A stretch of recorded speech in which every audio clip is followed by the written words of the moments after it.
والصلاة والسلام على أشرف الأنبياء المرسلين وعلى آله وصحبه أجمعين أما بعد. Alhamdulillah, it is a great blessing of Allah subhanahu wa ta'ala that He has gathered us here in the masjid on a Friday night to listen to some advice, to listen to some dhikr, to listen to some praises of Rasulullah sallallahu alayhi wa sallam. Rasulullah sallallahu alayhi wa sallam mentioned about such gatherings, لا يقعد قوم يذكرون الله عز وجل إلا حفتهم الملائكة. That there are no people who gather in which the remembrance of Allah Ta'ala is taking place except that the angels, they are surrounding these gatherings. وَغَشِيَتْهُمُ الرَّحْمَةِ. And the rahmah and the mercy of Allah Ta'ala is gushing down on these gatherings. وَنَزَلَتْ عَلَيْهِمُ السَّكِينَةِ. And the tranquility of Allah Ta'ala is descending upon such gatherings as well. وَذَكَرَهُمُ اللَّهُ فِي مَنْ عِنْدَهُ. And Allah Ta'ala mentions every single person with those in the heavens. This is the virtue and the blessings of attending such gatherings in which the dhikr of Allah Subhanahu wa Ta'ala is taking place. Now, my dear respected brothers and sisters, as we all know, we are indeed in the month of Rabi'ul Awwal, the blessed month in which Rasulullah sallallahu alayhi wa sallam was born, the month in which Rasulullah sallallahu alayhi wa sallam also passed away in as well. Now we have to understand first and foremost, what is the purpose of such programs? What is the purpose of such events taking place in the masajid? This is the very important thing we have to understand. The purpose of such programs, it is to increase our love for Rasulullah sallallahu alayhi wa sallam, to find connection with Rasulullah, to encourage ourselves to learn about Rasulullah. This is the ultimate purpose of such gatherings. Now, the Seerah of Rasulullah, the praise of Rasulullah, the Seerah and talking about Rasulullah should take place in every month of the year, not only in the month of Rabiul Awwal. Just like how it is virtuous to speak about Rasulullah in this month, the same exact virtue is in every other month of the year as well. Speaking about Rasulullah, conducting Seerah, praising Rasulullah in Muharram or Ramadan or Dhul Hijjah is the same reward and the same virtue like praising Rasulullah in the month of Rabiul Awwal. But the reason why many masajid, many institutes, they hold the Seerah program in the month of Rabiul Awwal is because it has a connection with the life of Rasulullah. It has a connection in the sense that he was born and he also passed away in this month. This is the reason why many masajid and institutes, they conduct the Seerah program in this month. But the Seerah of Rasulullah should be talked about every month of the year, every week of the month, every day of the week. This is how important such Seerah and such biography is. Now, like I mentioned, the main purpose of this program is to encourage ourselves to learn about Rasulullah, to know who Rasulullah sallallahu alayhi wa sallam was. Unfortunately, many of us, we are unable to speak for a few minutes about the life of Rasulullah sallallahu alayhi wa sallam. And this is the unfortunate reality. Many a times we are unaware of the simple biography of Rasulullah sallallahu alayhi wa sallam. For example, who his parents were, who his children were. These are basic things that a person should know about their beloved. This is basic things that a person should know about their Nabi and their Prophet. So if we find ourselves not knowing the basics, then such programs are made for us to go back, to encourage ourselves, to motivate ourselves. Pick up the books of Seerah. Pick up the books in which the biography of Rasulullah is mentioned. And it is available in every language. In English, Urdu, Bangla, you name it, Chinese. In every single language, the biography of Rasulullah is mentioned. If you don't have money, you can download the PDF. There is no excuses now not to learn about the life of Rasulullah sallallahu alayhi wa sallam. So after such events and programs, we should go home and we should purchase a copy. And we should motivate ourselves to learn as much as possible regarding the life of Rasulullah sallallahu alayhi wa sallam. Now we all know in our Sharia, love of Rasulullah is a fundamental aspect. As Rasulullah sallallahu alayhi wa sallam said, لا يؤمن أحدكم حتى أكون أحب إليه من والده وولده والناس أجمعين. That no one can be a true and a complete and a perfect believer until I am more beloved to him than his parents, his children, and all of mankind. The only time we can become true believers and perfect believers is when our love for Rasulullah is more than anyone on the face of this earth. Now I'm going to ask everyone a question. Who over here loves Rasulullah? Raise your hands. I'm sure there's no one here that won't raise their hand. And you may be thinking, what kind of question is this? What's happening with the Imam today? He's asking such a weird question, such a basic question. Everyone loves Rasulullah, even if whether they're practicing or they're not practicing. But let me ask you another question. And this is a question you should be asking yourselves. I won't ask you. Where are the alamat, the signs and indicators that show our love of Rasulullah sallallahu alaihi wasallam? Like how everyone, they raise their hands. And everyone can say, I love Rasulullah. But the question we have to ask ourselves, what signs in my life, in my appearance, in my talk, in my walk, indicates towards the fact that I love Rasulullah sallallahu alaihi wasallam? Ask yourself these questions and name a few things that if a person were to see you, they are reminded of Rasulullah or the companions in some type of way. Because إِنَّ الْمُحِبَّ لِمَنْ يُحِبُّ مُطِيعُهُ. When a person loves someone, he follows him, he obeys him, he honors him, he knows about him. He wants to walk like him, he wants to dress like him, he wants to look like him. This is love for a person. Now we can say we love people, but if we don't know about the person, we cannot speak about his simple biography. We don't know how he used to dress, we don't know how he used to talk, we don't know how he used to act, we don't know how he used to treat the people. Then how can we say we love Rasulullah sallallahu alaihi wasallam? This is a very deep question. I have to ask myself first, and everyone has to ask themselves as well. That if I don't know about Rasulullah, then how can I act according to his life? How can I embody the life of Rasulullah? How can I bring all his aspects of his life into my life if I don't even know about him? And if I cannot do this, then it is said, مَا حُبٌّ إِلَّا طَاعَةٌ, that there is no love except obedience. If you love someone, like if you love Rasulullah, you have to obey him, you have to follow him. But if you don't know about him, you don't know his seerah, you don't know his lifestyle, then how can you act like him? How can you be like him? Is it possible? It's not possible. So first and foremost, the very first thing we have to do, learn about Rasulullah, ilm of Rasulullah, the life of Rasulullah, who he was, how he used to treat the people. Nowadays the kids, they can speak about their celebrities and their athletes for hours, and they can debate for their person that they like. This is love, but love for the wrong person. This is destruction. The adults, they can speak about politics. We know the election is coming up. People, they have their sides. Some on this side, some on that side. We can defend our party for hours. Or the politics back home, we can speak for days regarding those politics. And we know all the politicians. We know who's right, who's wrong, and we will defend my politician until the day of election. And anyone who says anything about him, I'm not going to let him say anything. I'm going to defend this person. You know everything about him.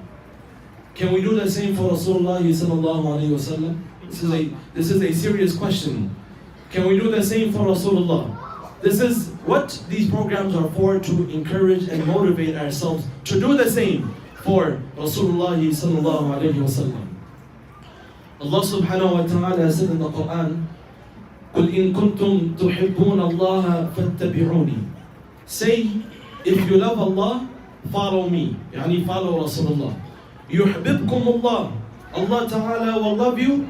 وَيَغْفِرْ لَكُمْ ذُنُوبَكُمْ. And Allah Ta'ala will forgive your sins as well. This is a very important and a very deep ayah.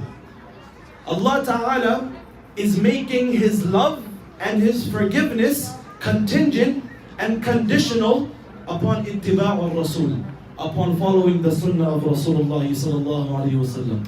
You want Allah Ta'ala to love you? Follow and obey Rasulullah. This is what the ayah is saying. You want Allah Ta'ala to forgive you? Follow and obey Rasulullah. This is what the ayah is saying. If you want to be forgiven, if you want the mahabba and the love of Allah, fattabi'uni. Follow Rasulullah sallallahu alaihi wasallam. And how can you follow him? After you learn about him. And whenever you learn, you implement that into your life. That's why we cannot say enough about ilm and knowledge. This is the first thing. To learn, learn, and learn. And once you learn, there will be no benefit of your ilm if you don't implement that in your life. If the ilm is without amal, then instead of the ilm being beneficial, it will be harmful for you because you know and you still didn't do it. So again, ilm and then amal. We have to learn about Rasulullah and we have to act according to the sunnah of Rasulullah sallallahu alayhi wasallam. Moving along, there are many beautiful characteristics and traits of Rasulullah sallallahu alayhi wasallam. We can sit here for the entire night and we cannot finish talking about the beauty and the beautiful life of Rasulullah sallallahu alayhi wasallam. But I want to highlight, before moving on one of his greatest characteristics that stand out, that he was praised for in the Quran, that he himself said, I was sent for this reason. And that is the akhlaq and the character of Rasulullah sallallahu alaihi wasallam. This is very important to speak about because unfortunately, many people, they are lacking in good akhlaq. Many people, they are lacking in good characteristics and good manners. Where can we learn good akhlaq? Where can we learn the best akhlaq? From Rasulullah sallallahu alayhi wasallam. How important is akhlaq? Rasulullah sallallahu alayhi wasallam said in a hadith, ما من شيء أثقل في ميزان المؤمن يوم القيامة من خلق حسن. That there is nothing which is more heavy and more weighty on the scale of deeds than good akhlaq. We know there is a scale of deeds on the day of Qiyamah. On one side is the good deeds, on the left side is the bad deeds. Wherever the scale tilts towards will be your final destination. If your scale tilts towards the good deeds, inshallah you will be going to Jannah. If your scale tilts towards the bad deeds, then it is in the hukum and the command of Allah Ta'ala. We ask Allah for forgiveness. What is the thing that will be the heaviest, that will almost guarantee your scale to tilt towards the right side? That is the good akhlaq as said by Rasulullah sallallahu alayhi wasallam. Where do you learn good akhlaq? From Rasulullah. Why? Because he was praised for it in the Quran. Allah Ta'ala praised Rasulullah where he said in Surah Al-Qalam, وَإِنَّكَ لَعَلَى خُلُقٍ عَظِيمٍ. Indeed, you Rasulullah, you have the best akhlaq. No one can come close to you when it comes to manners and characteristics. He himself alayhi salam said, بُعِثْتُ لِأُتَمِّمَ مَكَارِمَ الْأَخْلَاقِ. I have been sent to complete the good akhlaq. You want to have good akhlaq? You want the akhlaq and good manners to come and intercede for you on the day of Qiyamah and put your skill toward the right side? Follow the akhlaq of Rasulullah sallallahu alayhi wasallam. I will only take a couple of the akhlaq of Rasulullah before moving along. Anas ibn Malik radiallahu ta'ala anhu, who was the khadim and the servant of Rasulullah sallallahu alayhi wasallam, he said a very beautiful hadith. He said, خَدِمْتُ النَّبِيَّ صَلَّى اللَّهُ عَلَيْهِ وَسَلَّمَ 10 سِنِينَ. I served Rasulullah sallallahu alayhi wasallam for 10 complete years. فَمَا قَالَ لِي أُفٍّ قَطُّ. And he never ever said uff to me, not even once. وَلِمَ صَنَعْتَ وَلِمَا لَا صَنَعْتَ. Nor did he ever say to me, why did you do this or why did you not do this? Many of us, we are bosses. We own companies. We have people under us. How do we treat our employees? Do we treat them like slaves? Do we treat them like less than how a human is supposed to be treated? Rasulullah sallallahu alayhi wasallam never said uff to this man. And he never scolded him. And he never raised his voice at him. This is the akhlaq of Rasulullah sallallahu alayhi wasallam. So ila Aisha an akhlaq Rasulullah. Aisha radiallahu ta'ala anha, the wife of Rasulullah, she was asked regarding the akhlaq of Rasulullah. She said, كَانَ خُلُقُهُ الْقُرْآنِ. His akhlaq was the Quran. He was a walking, talking Quran. Whatever the Quran said to do, he did.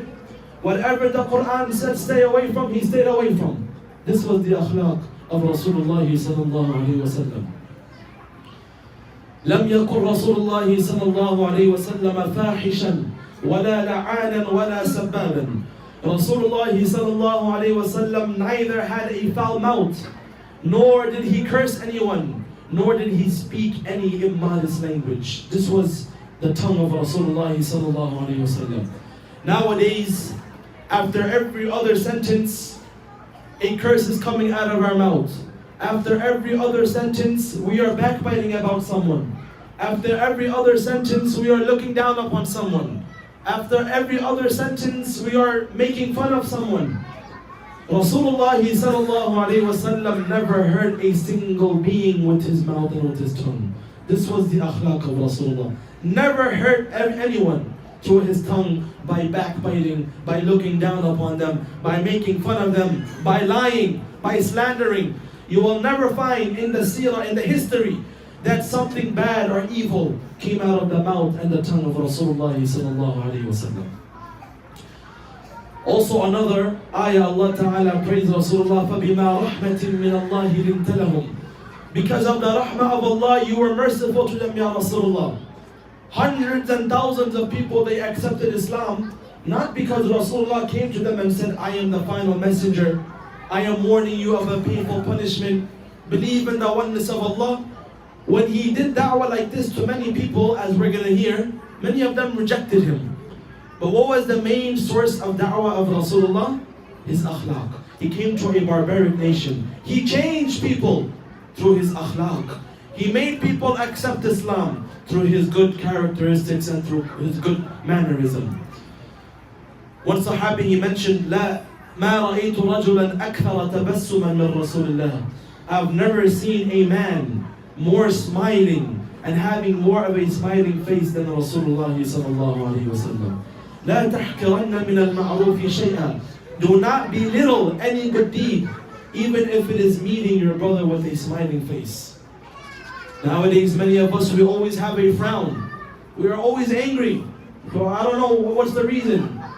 There is no payment to smile. Sometimes when we go home, we are always frowning. You know what Aisha radiallahu ta'ala anha said? She said that Rasulullah sallallahu alayhi wa sallam never ever entered the house with a frown. He always entered with a smile on his face. This is how Rasulullah always entered the house to his wives and his children. Always with a smile on his face. Aisha radiallahu ta'ala anha also said that Rasulullah sallallahu alayhi wa sallam never even once raised his voice at me. This was the akhlaq of Rasulullah. This is how he used to treat his wives. We know if we have a bad day at work or something bad went on, we come home, we are very angry. We don't know who to take it out on. Either our children or our wife. When we have a bad day, something went wrong, we come home, we are very angry. We don't know what to do, we can't control ourselves, and we take it out on those who are in our homes. Rasulullah sallallahu alayhi wa sallam, my dear respected brothers and sisters, went through more difficulty and more hardships than you can ever imagine. But yet he was still able to put his problems outside the door before he entered the house. You know how we take off our shoes before we enter the house? Similarly, we have to make sure we take off our problems and we leave it there and we enter the house.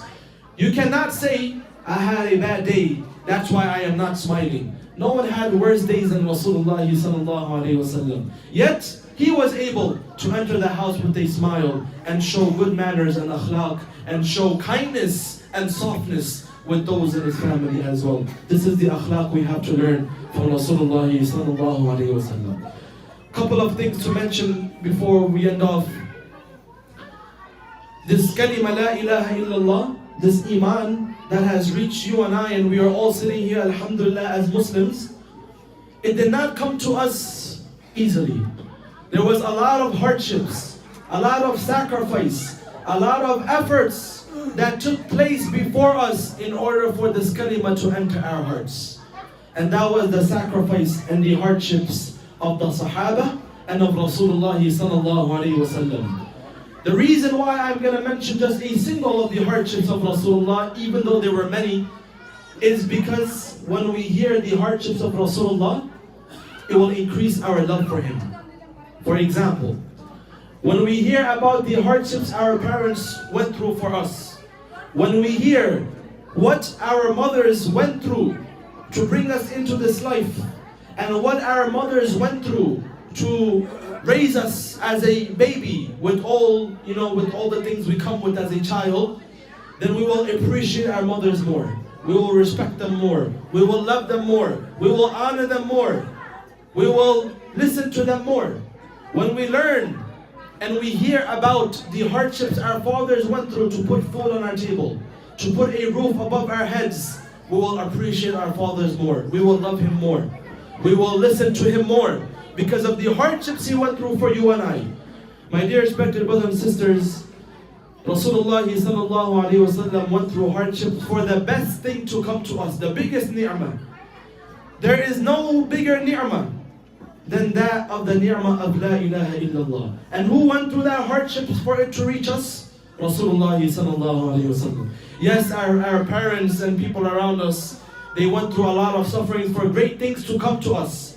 But there is nothing greater than the ni'mah of La ilaha illallah. Through the efforts and the sacrifice of Rasulullah, we are sitting here saying La ilaha illallah and praying to Allah Ta'ala. One of the hardships which is indicative of this point and also explains this point as well.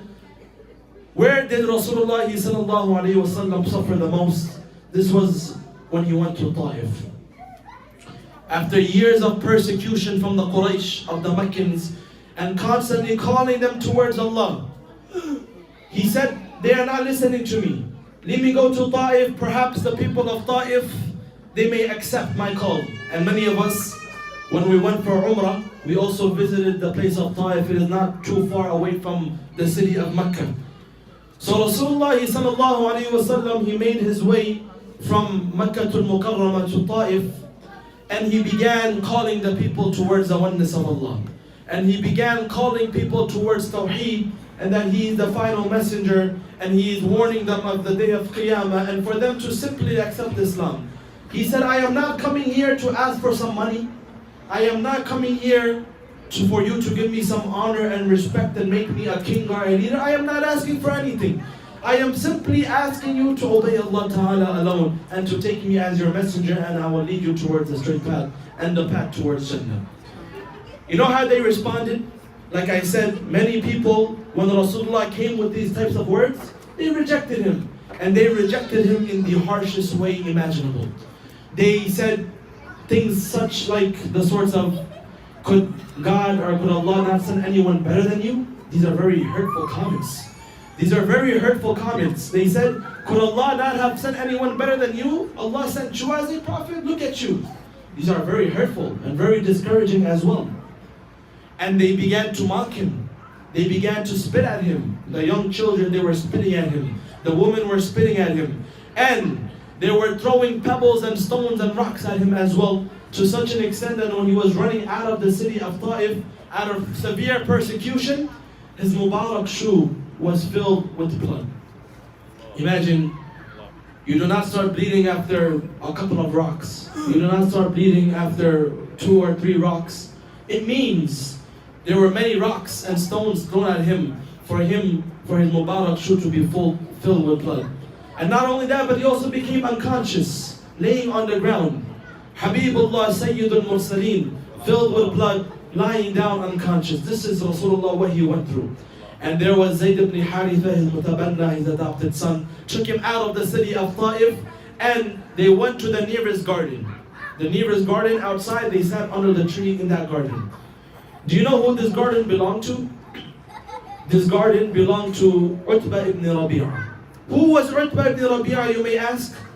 Utbah ibn Rabi'ah was the biggest enemy of Islam. Utbah ibn Rabi'ah, he held the flag for the Quraysh in the Battle of Badr. He was one of the prominent leaders of the Quraysh, one of the biggest enemies of Islam, one of the biggest enemies of Rasulullah sallallahu alayhi wasallam. And you know what his entire life was based upon? You know what he was thinking about day and night? It was to plot a murder and to plot to kill Rasulullah sallallahu alayhi wasallam. His day and night would be, how can I plot and plan to kill Rasulullah sallallahu alayhi wasallam? This was his only plan. This was his only job. And look at the situation. Rasulullah is all alone. He is weak. He is wounded. He is blood. He has blood. He is unconscious. He is in my garden. I am the strength. This is what I wanted all along. For my entire life I've been plotting and planning. I couldn't do it. This is a golden opportunity. There is no way for me not to take this opportunity. This was the perfect opportunity for him to just kill him then and there. This is what he wanted for his entire life. But you know what he did?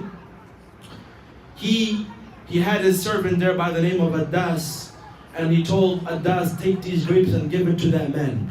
And tell him, because of our relationship, because we are both from Quraysh, do not reject these grapes from me.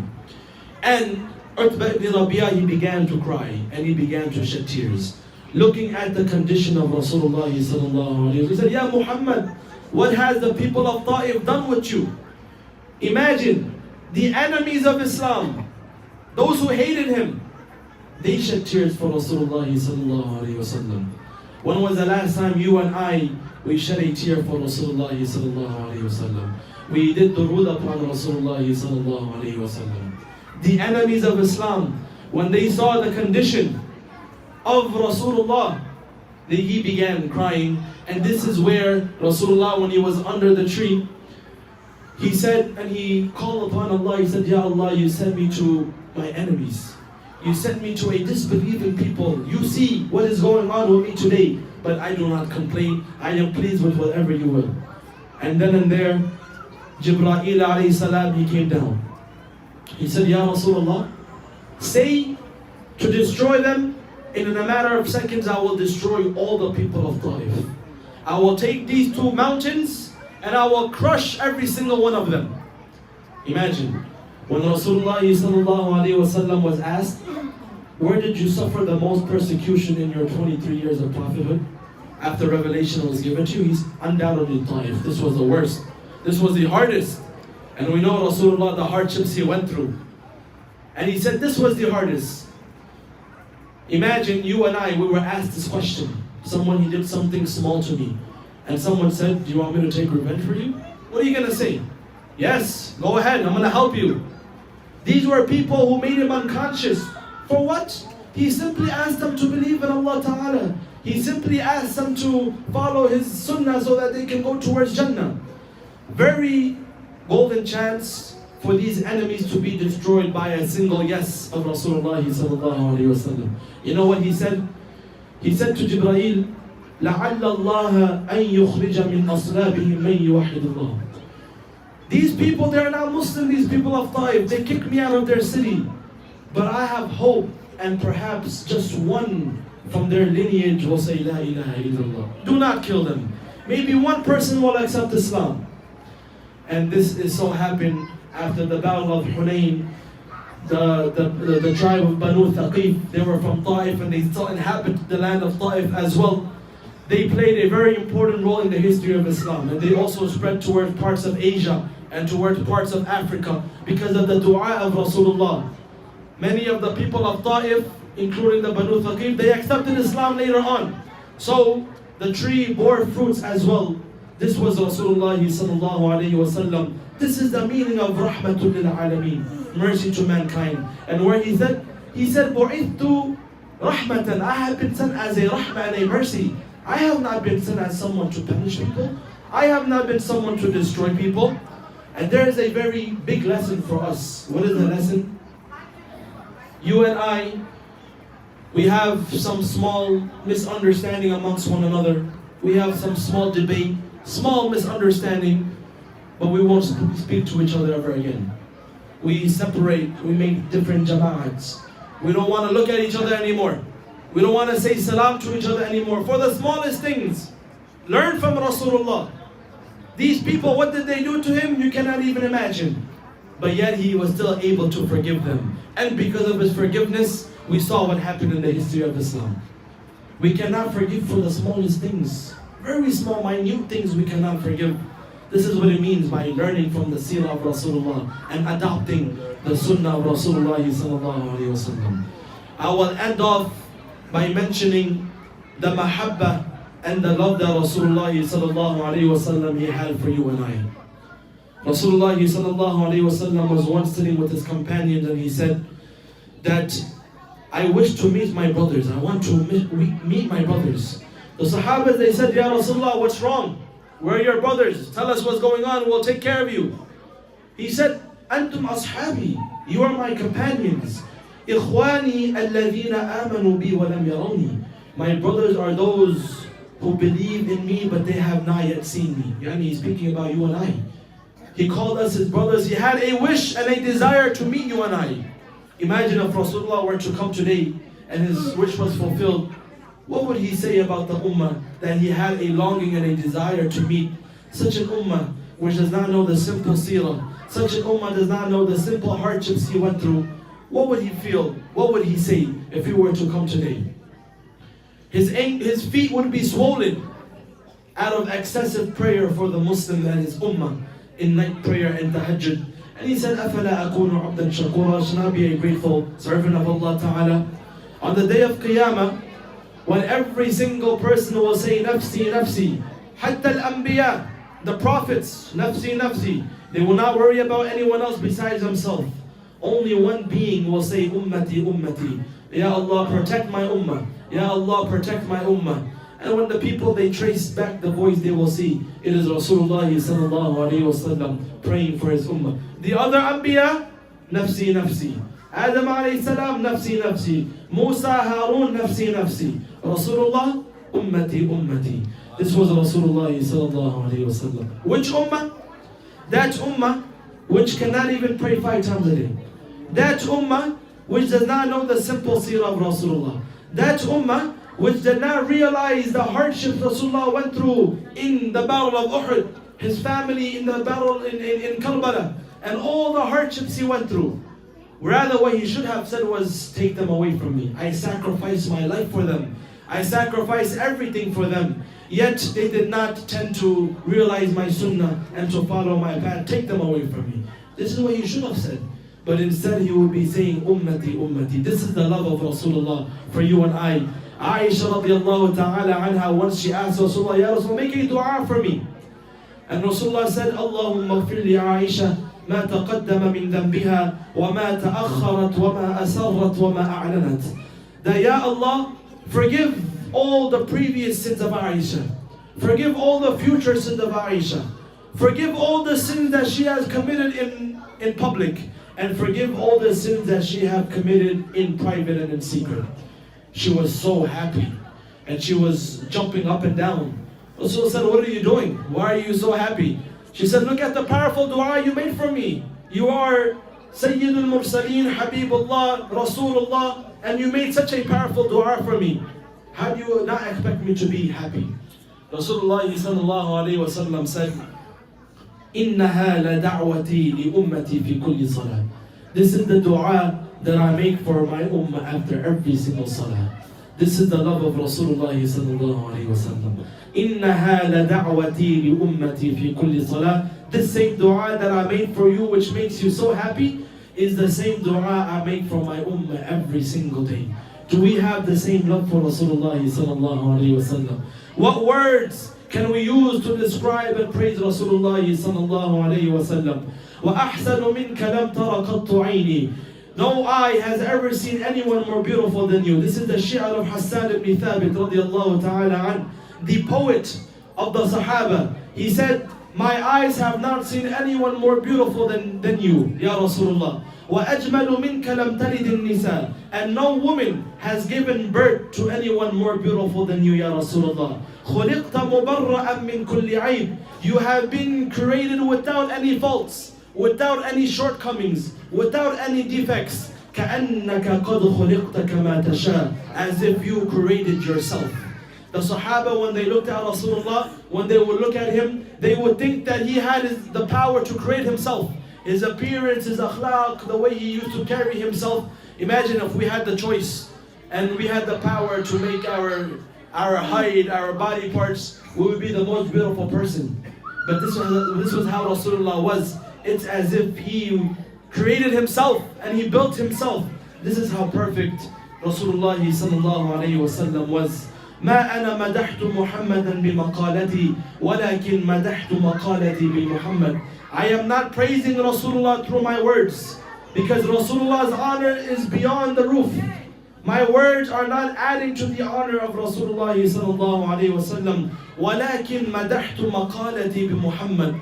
But rather my words and my speech is praised and beautiful because of the mention of Rasulullah in it. The reason why this speech sounds good is because the word and the name of Rasulullah was mentioned. Now I am not praising Rasulullah. I am not honoring Rasulullah. He's already honored and praised. But my words are effective because the mention and the name of Rasulullah was taking place. This was also the shi'r of Hassan ibn Thabit radiallahu ta'ala an. So my dear respected brothers and sisters, again, humble encouragement, learn about Rasulullah, pick up the books of Seerah, live your life according to the sunnah of Rasulullah. Because wallahi, success in this life and the hereafter lies in following the footsteps of Rasulullah sallallahu alayhi wa sallam. May Allah Ta'ala give us all the tawfiq to understand and to act upon what has been said. وآخر دعوانا الحمد لله رب العالمين سبحان الله وبحمده سبحانك اللهم وبحمدك أشهد أن لا إله إلا أنت أستغفرك وأتوب إليك.